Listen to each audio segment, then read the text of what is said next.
Okay, so where do I start? Things are not good, folks, I'm afraid. Firstly, I want to apologise for this unscripted and unplanned video, so I'm just going to roll with it. I thought I've got to update you with what's been going on. Apologies I haven't done a post for a while, but we've had some problems with this tank recently. So I'll go from the start. There's some good things and there's mostly bad though, unfortunately. If you've been following the videos, you'll notice that I've actually added the rest of the rock work now and created quite a good scape. I'm fairly happy with it. Basically, I've scaped it so that when, coral placement, it's all been done and we've added loads more corals, that it's going to look good. You should always scape, to how you plan it to look with all your corals growing, not for it to look good, just looking at bare rock, if you know what I mean. But anyway, so I'll start with the good. That's one of the good points. I've added the rest of the rock scape and got a bit of a scape going, so it looks a little bit better now. She's just got a sort of central island, so we can have lots of platforms for all the coral placement, the new corals that we're going to be adding, but certainly not yet, as I'm about to go into all the bad. We're certainly not ready for new coral yet, but so that's one good thing. The second good thing is that the tank is running really smooth. All the filtration system, and that's pretty sorted. It just runs really well, this new Evolution Aqua 900 tank. I'm really impressed with it. But unfortunately, like with a lot of new tanks, you can have a lot of initial problems with getting it balanced and running perfect and maturing in, even though we've used quite a lot of mature rock and mature Biohome Ultimate Marine. You can still come across problems. Now, I'm not entirely sure what the problem is. First off the bat, we've got Bacterial Bloom. Although it might not look like it on camera, that the water is very cloudy. So that's the first issue. The biggest issue though is we've lost a lot of coral. Now if we go in closer to the tank, you can see my lovely green barley slimer that was here. That's it's just started stripping from the base upwards. My plating Montiporas, a few acros, my Draki, this blue digitata stripping. There's a classic example there. Look, starts stripping from the base all the way up.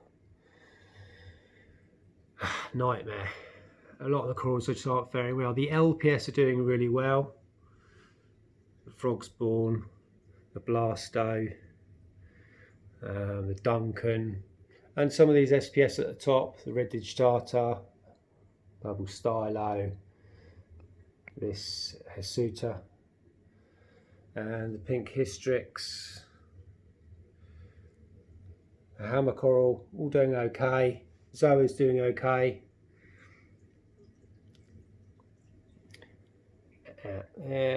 So other things that you wouldn't expect: pulse coral, really not doing well, sort of melting away a bit, just not happy at all. The green GSP really retracted in. All the polyps are just shot in loads. This is probably the best it's been actually for a week plus, but it's virtually not been out. So we've lost lots of coral. Now I put it down to a combination of things, not just one thing. The first port of action is just to make sure all the parameters are rock steady, and my alkalinity, calcium and magnesium are really stable, have been for weeks. So no, it's not that. Trace elements, I'm not sure. Nutrients has always been quite low actually, around sort of 3-4 nitrates, and phosphates not really detectable at all. So the first protocol was to do a series of water changes, done up to about 70%. A series of water changes, out to about 70-75%, just to put it back in the trace elements if there's a trace element off somewhere or lacking. Also, nutrient-wise, I started to carbon dose with Tropic Marins. Which one have we gone for? Let's have a look. I've bought two. One for tanks that have got really low nutrients, and one for tanks that are pretty much where you want them. So we've got the plus NP, which is for tanks for 0.03 phosphate and below. It doses in phosphates, nitrates, and obviously the bacteria to consume it so the corals can get hold of the phosphate. I've been doing a lot of homework recently, a lot of studying, a lot of reading and watching of videos from Tropic Marine, and sort of got my head round an understanding of the nutrients and phosphates and all that sort of stuff, which I'm going to go into in a later video. But we've started to dose that, so hopefully that will sort the nutrients out. Like I say, I'll go into that in much greater detail. It's something I've really done a lot of research on recently, into nutrients and carbon dosing, and really opened my eyes actually. So most people have got a misunderstanding of it all. So anyway, so that's what I've done. I've basically just put things into place to try and correct our issues. Now I think another major issue is PAR lighting. We've got this single Kessel 360X over the tank initially, just because I just couldn't afford the two to start with. We are going to put the second one on within the next week or so, and a controller. I think it's lack of light as well with a lot of these corals. They started turning brown and they're starting to strip. So yeah, it could be a combination of nutrients, but I think the main thing is light. On a positive, we've added another fish, trying up nutrients as well. This lovely yellow chorus wrasse, which when I put it in, it dived into the sand and was in there for like a week. I didn't think it was going to be coming out. I know it's normal for wrasse to go in for a few days, but it was a week went past and I thought, I've probably lost him. And then all of a sudden he appeared and he's been out ever since. Really happy, always active out the front and eating like a pig. And he's also on to New Life Spectrum pellets, which is a really good thing. Another fish I added before he disappears is this scooter Blenny. We'll only eat frozen brine shrimp. So that's a bit annoying because we'd like to get the tank solely on New Life Spectrum pellets, but we're going to have to add in some frozen every day for him as well. But he's doing well.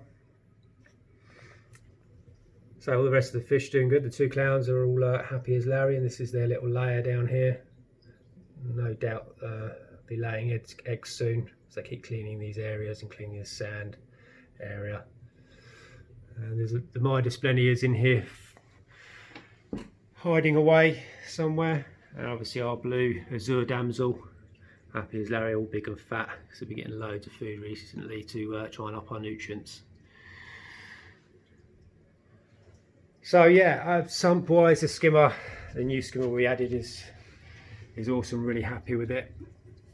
And I've also done a big mod to this sump. I've cut out the last, or joined the ATO, made it all one big chamber. So we've got sort of a bit more capacity of water. That was the right pain actually, cutting that out with a Stanley blade. To be really careful. Bits of glass splintering and all sorts. So we've got a spare chamber here. I'm not sure what I'm going to be putting in there. Probably more biomedia, to be honest. But just frees up the sump a bit better. I can have the skimmer in this chamber as well, if I decide to switch it over. But yeah, dosing wise, we are completely changed our dosing over to Tropic Marine's All for Reef, which doses calcium, alkalinity, magnesium, and all the trace elements all in one hit. So far, again, I'm going to do another video on dosing, but so far very, very impressed. My alkalinity is so solid at 9.3. Has been for weeks. Test it every day. 9.3, bang on. Same with calcium, around the 475. Magnesium, I think it's a little bit high actually. It's just below 1500, but it's there rock solid. And obviously it's dosing in the trace elements in the right ratio to what the corals are consuming down the major elements. So yeah, really impressed with that product so far, but obviously time will tell as we move on through the months. But we're in nowhere near a position to sort of populate with lots more coral. I'm going to have a good shifty about in here as well, because there's some corals I don't want to keep. and other corals got to be moved about in space for new additions.